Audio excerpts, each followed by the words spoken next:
¿Alguna pregunta que pueda haber por parte de las personas que estáis todavía aquí? ¿Tenéis alguna pregunta para la mesa?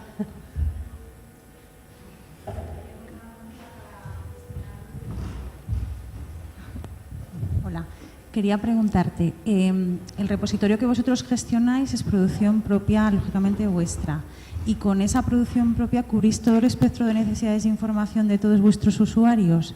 La pregunta concreta es, ¿qué grado de implementación, integración de otros repositorios practicáis y qué porcentaje tiene en relación con vuestra producción propia? No sé si me explico. ¿Utilizáis otros repositorios para alimentar vuestro repositorio de otras universidades? No, ¿O solo me estás hablando de vuestra producción? Sí, solamente... En catálogos de bibliotecas no integráis, por ejemplo, vuestra propia producción de profesores y sus asignaturas y las integráis con, yo qué sé, por ejemplo, estoy hablando de una cátedra de química, o sea, está el profesor que produce sus trabajos de tu universidad, pero no te puede interesar el que produce otro profesor. ¿Eso lo dejáis para recolecta? ¿Cómo integráis? Nosotros nos hemos centrado en lo que es la actividad que genera nuestra comunidad en el ámbito de nuestra institución. Claro, existen, por ejemplo, en el ámbito docente nos dedicamos a nuestros objetos de aprendizaje para poder dar visibilidad y también damos a conocer otras plataformas. Existen otras plataformas, Merlot, otros repositorios que hacen la función de recolectar este tipo de repositorios. Nosotros no hacemos la opción de recolectar, nosotros simplemente ofrecemos una herramienta desde la que pueden dar visibilidad a lo que se produce en la institución. Y también lo que hacemos es favorecer a nivel de interoperabilidad el hecho de que otros recolectores nos puedan coger la información, pero ahora mismo no introducimos materiales de otras instituciones, no. Recolecta, pues, ¿no? Sí, bueno, Recolecta, claro, Recolecta se basa en el ámbito científico, ¿sabes? O sea, Recolecta es el ámbito científico, OpenCourseware es el ámbito académico, ¿vale? Más puro.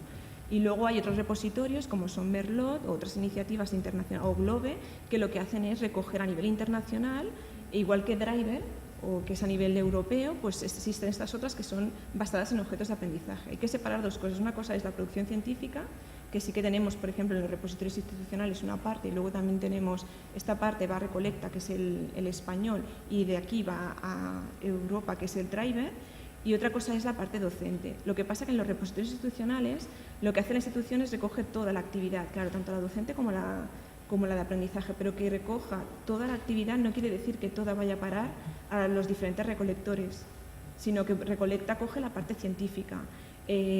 Los de OpenCourseware pues cogen la parte académica, Merlot pues te coge la parte académica, no te indica toda la parte de investigación. Eso sí que lo tienen bastante separado. De hecho, eso es a través de la descripción de los metadatos que lo permite también. No sé si respondí.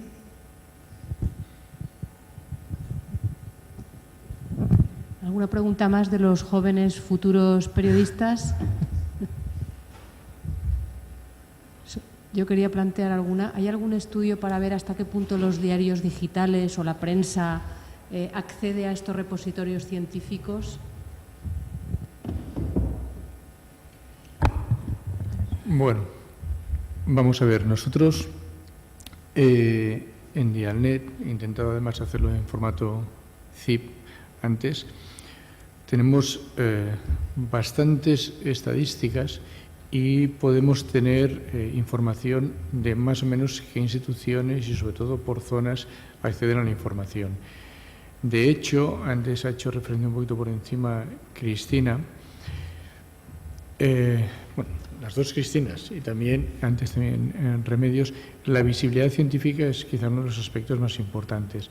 Y yo creo que precisamente uno de los aspectos fundamentales del movimiento Open Access, entre otras cuestiones, es que el propio autor y su producción científica, cuanto más visible sea, mucho mejor, y cuanto más visible sea también, mucha más capacidad para citar va a tener.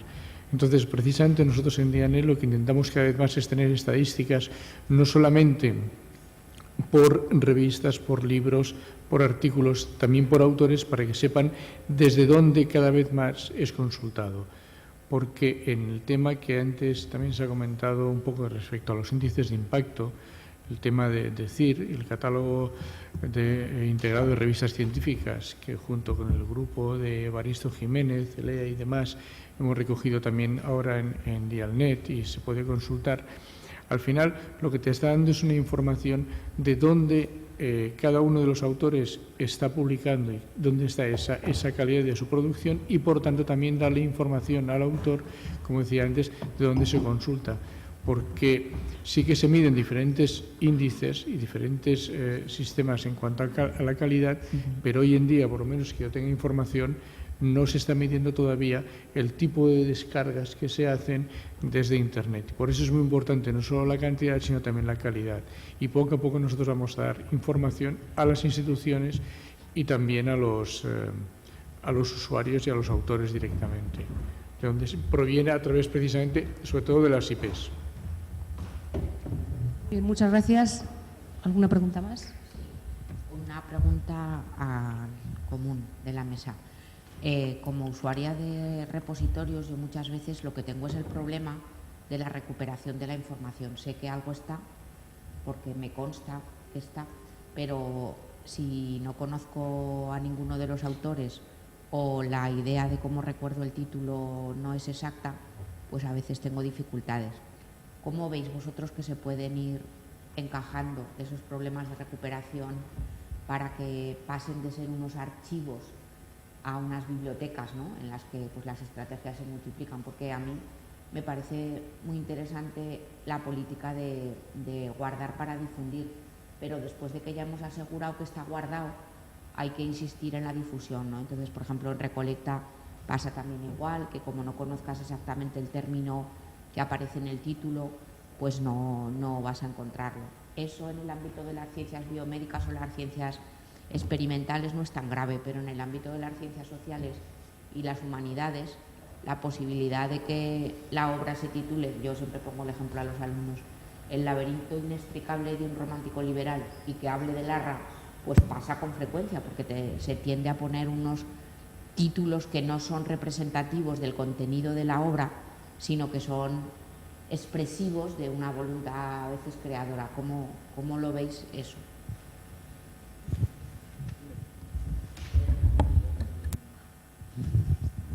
Ahí estaba.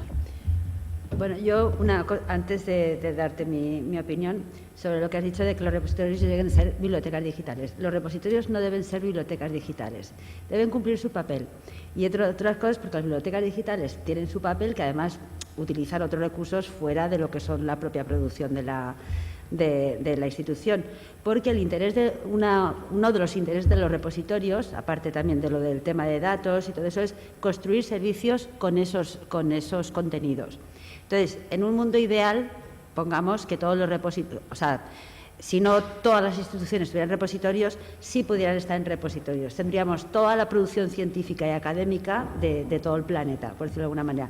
Entonces, construir sobre eso, pues llámese estadísticas, currículums, índices de citas, índices de no sé qué, cualquier tipo de índices sería posible.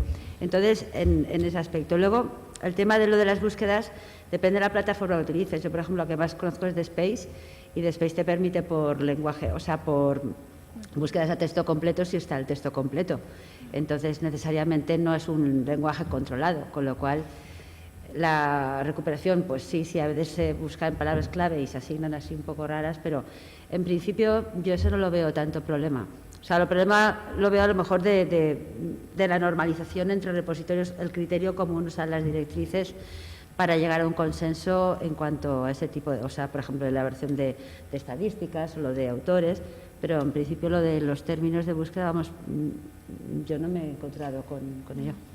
Mi opinión es que las instituciones no solamente deben de poner todos sus esfuerzos para crear los repositorios, sino también para una cosa muy importante que has dicho tú, ayudar a difundirlo, porque tienen que decir cómo se tiene que depositar y qué es lo que tienen que introducir. Entonces yo creo que hay una labor muy importante por parte de las bibliotecas, o que es en el seno del cual se generan los repositorios, a la hora de decir el cómo se tiene que hacer. Eso en primer lugar. Y en segundo lugar, coincido con Reme, casi todos los software ahora, DINET también lo ofrece, puedes buscar por cualquier palabra clave que lo encuentras. En Recolecta, en el nuevo motor de búsqueda, vas a poder buscar no solamente por recursos. Yo cuando venía ahora en el tren iba buscando en Recolecta en vuestro repositorio y encontraba por autor, y encontraba por zaguán y encontraba por cualquier otro tipo de documento que venga depositado. Lo importante es la base. Si el repositorio institucional lo tiene bien montado, bien organizado, recolectarlo luego es fácil. Pero lo importante es desde dentro, difundirlo y saber el cómo crearlo desde el principio bien, porque luego recolectarlo es lo mejor. Y yo coincido, por ejemplo, en el tema de Dialnet, antes haciendo un pequeño ejemplo, salvo en el tema del título de revista, que no aparece ninguna por cambio climático, sí que a través de palabras claves puedes encontrar realmente mucha información. Nosotros, por ejemplo, yo creo que al final, y a lo que acaba de comentar Remedios, y estoy absolutamente de acuerdo, yo creo que a veces no es tanto la gran acumulación de información que existe y cada vez más, y de hecho con el ámbito digital todavía mucho más, sino el poderla estructurar y facilitar realmente una herramienta, que es un poco lo que nosotros en Dialnet, con ese giro que antes comentaba, estamos buscando, ¿no? Realmente que sea un sistema de navegación, vamos a llamarlo así, por el conocimiento científico y universitario, me atrevo a decir iberoamericano, ese es un poco el desideratum, ¿no? Pero sobre todo que no nos quedemos solamente en un artículo, que quizá habría mucho que debatir, ¿no? Nosotros no ponemos en discusión que una revista de un departamento universitario si tiene o no tiene que estar en Dialnet. Nosotros entendemos que sí, con alguna pequeña salvedad, pero que sí. Son otros los que establecen criterios de calidad y nosotros nos apoyamos en esos criterios de calidad, pero como una herramienta para el propio profesor, para el propio investigador o para el propio estudiante a la hora de hacer la búsqueda, ¿no? Pero yo creo que cada vez más tenemos que abundar en ese sistema, en esa herramienta que facilite la labor de búsqueda para los investigadores. Lo que ha dicho Carmen, porque yo soy usuaria de Dialnet y, por ejemplo, en el ejemplo que te he puesto antes, es que es un ejemplo práctico que me ha ocurrido a mí hace poco. Si salen 2.500 referencias de cambio climático y de ellas solo tienes 15 a texto completo, ahí está un poco la clave de el afinar esa búsqueda. Si no te ofrecen ese texto completo más que 15 de las referencias, es difícil poder afinar. O sea, estás buscando por cambio climático genéricamente, pero ¿cómo luego vas a descender en cuestiones puntuales dentro del cambio climático? Si solamente tienes los títulos y no tienes los textos completos. Entonces, yo creo que es una de las cosas de los retos que tiene Dialnet, que es describir, bueno, pues eso, desde la base, como tú decías, pues eso, un poco controlar el lenguaje, que el texto abierto desde luego es un poco el futuro, ¿no? Pero todavía sigue habiendo muchísimas publicaciones en papel, muchísimas embargadas y bueno, pues ahí un poco está la clave, ¿no? Mira, yo estoy absolutamente de acuerdo con lo que dices. Precisamente el paso que hemos dado, que en un par de meses estamos todavía probándolo, lo van a poder hacer los autores, es decir, Remedios, por seguir el ejemplo de antes, pues detecta un artículo determinado, ya tiene los derechos y no está el texto completo, lo puede subir, si él quiere. Pero hay una cuestión también importante y es que muchas veces las propias editoriales y muchas de las 7.500 revistas que hay, fundamentalmente en el ámbito español, porque en el ámbito de ciencias humanas, políticas y sociales en español, que es la fortaleza, yo creo que de Dialnet, si me permite, muchas de ellas a veces, las editoriales, no te ceden el texto completo porque quieren más visitas en su propia página y demás, ¿no? Bueno, hay un ejemplo muy claro en el ámbito precisamente del periodismo, que es la revista Comunicar, de él, que antes lo iba a poner, pero bueno, no lo he puesto, ¿no?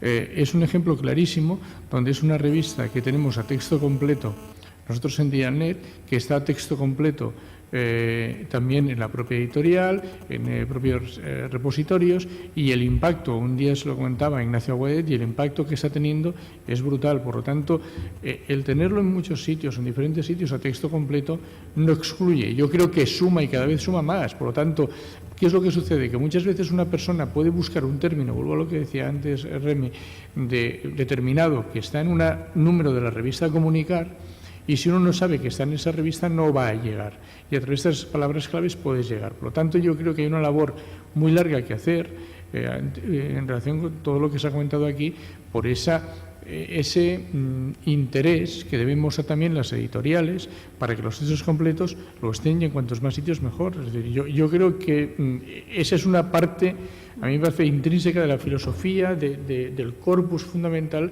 de lo que es el Open Access. Pues si no hay ninguna pregunta más, agradecer a todos la asistencia, la participación, lo interés, lo actual, lo último, y ver que estamos en camino migrando como las grullas de Gallo Canta y que aparecen en nuestro póster. Gracias a todos y hasta la tarde.